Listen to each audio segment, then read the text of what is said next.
Hi, I'm Bob Anderson. In 1988, I was a champion of the world of darts. And today, I'd like to give you a few tips and pointers as to how to improve your game of darts. The game of darts has been played for many, many years around the world, and indeed is one of the most popular pastimes and social games that has ever been invented.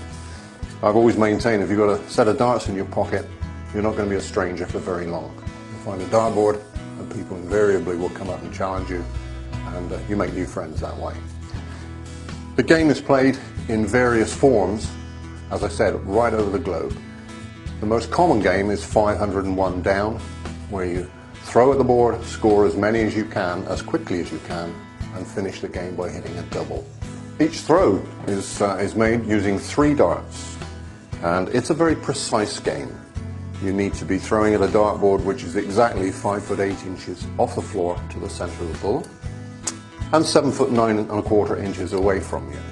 It may not sound very far, but when you're throwing a very small pointed object into a very small target, 7 foot 9 1/4 seems a long way.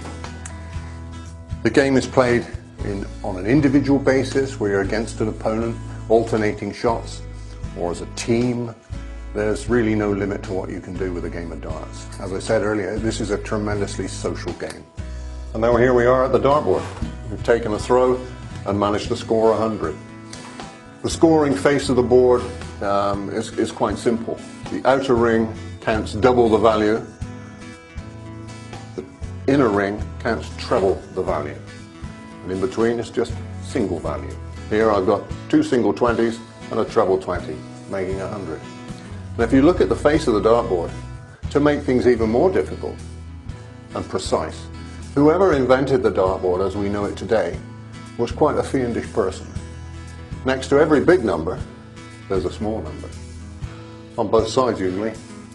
19, 3, 7, 5, 1, 20 in the middle, 4, 1, 18 in the middle. It's all there for a purpose, and believe me, it gets very frustrating sometimes. But if you practice really hard, and we'll be talking about practice later on, you can take this game from being a very, very fine pastime. You can turn it into an extremely serious competitive sport at the top end. And last but not least, right in the middle of the board, the bullseye counts 50 points, and the outer counts 25. It's also a double. The bull is double 25, so you can finish a game on the bullseye. And that's how to play darts.